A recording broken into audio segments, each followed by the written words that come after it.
which is that one right there. What does Luke chapter 8, verses 9 and 10 mean in regards to people's understanding the gospel? Does this mean that Jesus didn't want some people to be saved? So let's take a look at Luke chapter 9, verses 9 and 10. Or excuse me, Luke chapter 8, verses 9 and 10. And let's read it and see what this says. All right, so Luke chapter 8, starting in verse number 9.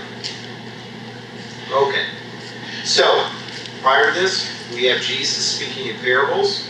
And as Jesus was speaking in parables, you notice that he says, when he said this, he called out to them, "He who has ears, let him hear." Then his disciples, comes along later, and in verse number 9 says, his disciples asked him, what this parable meant. He said, "The knowledge of the secrets of the kingdom of God has been given to you, but to others I speak in parables, so that though seeing they may not see, though hearing they may not understand." Okay? So the question is, we read this and we kind of think, oh, well, does Jesus not want everybody to be saved? Because after all, he's saying the knowledge of the secrets of the kingdom of heaven's been given to some people, but not to other people. It's been hidden from other people. So does that mean that God just doesn't want people to be saved? Does Jesus not want people to be saved? Answering that question right off the bat, no. Jesus wants everybody to be saved. How do we know that? It's because he died for them. If Jesus is going to die for them, then he wants them to be saved. It doesn't make any sense for Jesus to come and be sacrificed for the sins of the whole world, but yet he does not want somebody to be saved. Doesn't make any sense, does it? A little later on in Luke chapter 19 with Zacchaeus, you remember he's the wee little man that climbed up the sycamore tree for the Lord he wanted to see. Okay, well that wee little man was a real big sinner in the eyes of the world because he was a really big, important tax collector. I mean, there were two different forms of tax collector. One was the little form of tax collector who sat at a toll booth. That was Matthew, okay, and that was bad enough. But then you had the big tax collectors that was almost kind of like a mobster with a racketeering scheme. I mean, it really was, with corruption and everything like that. That's who Zacchaeus was, okay? And so Zacchaeus heard Jesus. He had repented of his sins, and that's why he wanted to see Jesus. And when Jesus saw him up the tree, he said, "Come down because I'm going to eat in your house today," which really rankled a lot of people's feathers because they're like, this is a tax collector. How can Jesus go and eat with this tax collector? To which Jesus said, "The Son of Man has come to seek and to save that which was lost."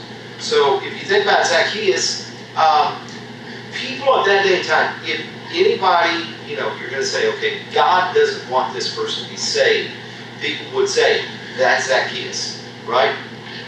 God may want this person to be saved, this person to be saved, this person, but Zacchaeus, no way, because of who he is, what he does, what he stands for, everything like that. But, yeah, he did, okay? So, going back to Luke chapter 8, we're thinking, okay, well, what does this verse really mean? Let's go back to Matthew chapter 13. And the reason why I say that is because Matthew chapter 13 is a parallel account, and Matthew gives us a lot more detail. And so let's look at that and kind of see a little bit more about what is going on. Now, while you're looking over there, understand that the chapters leading up to chapter 13, we see Jesus' opposition just increasing and increasing and increasing. One thing that we looked at this past Sunday was about Jesus saying, "Come to me, all you are weary and heavy laden, and I will give you rest."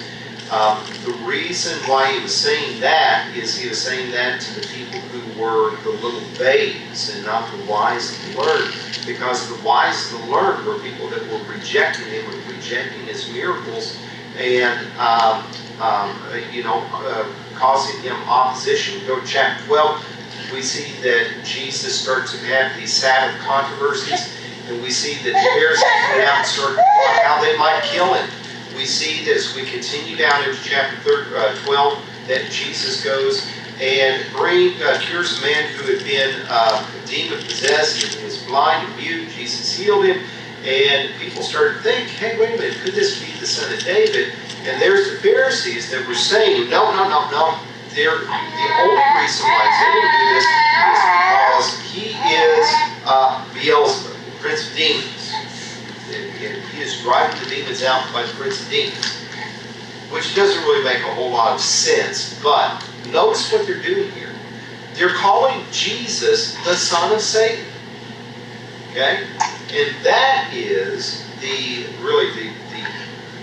unpardonable sin, is to say that what Jesus was doing was under the power of Satan instead of the power of God. Because once they got to that point, they're not going to come back from them. If they're rejecting what God has been doing with His power at that point, then if it's a total, outright, flat-out rejection, opposition, then they've already it's a bridge too far, so to speak. Okay, so you get the idea that you've got all this opposition that is ramping up and ramping up. And by the way, in chapter 12, we have a story where Jesus is talking to the crowd, and his mother and brothers are coming up, and they're wanting to speak to him because they're thinking that Jesus had just kind of, lost it a little bit, to where he said, "Who are my brother? Who are my brothers?" And he points to the disciples and he says, "This is my brother, mother, and my brothers. For whoever does the will of my Father in heaven is my brother and sister and mother." Okay? And so you can see that the opposition to Jesus has kind of reached the crescendo. And chapter 13, verse 1, that same day, Jesus went to the house, sat by the lake, and such large crowds gathered around him that he got into a boat and sat in it while all the people stood on the shore. Then he started to tell them many things in parables. And so it's under all of this backdrop that we've got to look at. So here's Jesus, and he's giving these parables. Parables are stories. They're illustrations about something. And it's kind of like, which is it easier to understand? If somebody just tells you something plainly, or somebody tells you something in a story? The story? Well, in this case, they'd rather be told plainly, because they listen to the story and they're like, what did you mean, Jesus? And so that's why they came back to him. Verse number 10, the disciples came to him and asked, "Why do you speak to the people in parables? Why are you speaking in these stories? Why don't you just, tell them exactly what you're meaning?" And so he replies, "The knowledge of the secrets of the kingdom of heaven has been given to you, but not to them." Okay, who's them? Well, the people are his disciples, right? Okay. Now, keep in mind that this is a little bit different than Jesus not wanting these people to not be saved. It's not as if, I've got my disciples, that's it, I don't want any more. He wants other people to be saved. But what we're talking about here is the knowledge of the secrets of the kingdom of heaven. In other words, we're talking about kingdom principles that are there. And so, Jesus wants people to know him. Jesus wants people to accept him. Jesus wants people to be saved. But after you're saved, is that the end of it, or can you grow in your salvation? You grow in your salvation. And how do you do that? Well, you understand more principles of the kingdom of heaven, right? Okay. So he's saying the secrets of the principles of the kingdom of heaven has been given to you through these parables, but not to them. Because when you stop and think about it, and Carol, maybe this is why you want somebody to tell you a story, is because if you get the point, it will stay with you. Okay? If somebody can give you a good illustration where you're going to understand what's being said, then you got it. But if somebody just tells you a story and they don't really make it very plain about that, what's being compared, then it's a little bit on the tough side, right? Okay. So he continues. And he says, whoever has will be given more, and who has an abundance, he will have an abundance. Whoever does not have, even what he still has will be taken from him. This is why I speak to them in parables. And he goes on to quote the book of Isaiah. He says, though seeing they do not see, though hearing they do not understand, in them is fulfilled the prophecy of Isaiah. You will be ever hearing, but never understanding. You will be ever seeing, but never perceiving. For the people's heart has become callous. They hardly hear with their ears. They have closed their eyes. Otherwise, they may see with their eyes, hear with their ears, understand with their hearts, and turn, and I will heal them. Okay? So, think back to what I was talking about with this opposition, and the Pharisees in particular. What do you think their hearts were to what was going on around them? They've got the miracles that have been taking place that they have no answer for whatsoever other than to just simply tell the crowds a big fat lie, hoping they'll believe it. By the power of Satan. The hearts are hardened. Their hearts are so hard, it's just like 2 feet of solid granite that's right there.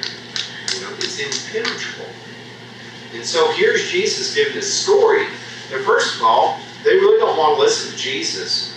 As a matter of fact, the only reason why they're there is because they want to find something that he says that they can turn around and use against him. Right? Yes. And so here they are, and he just simply tells the story. They're like, what did he just say?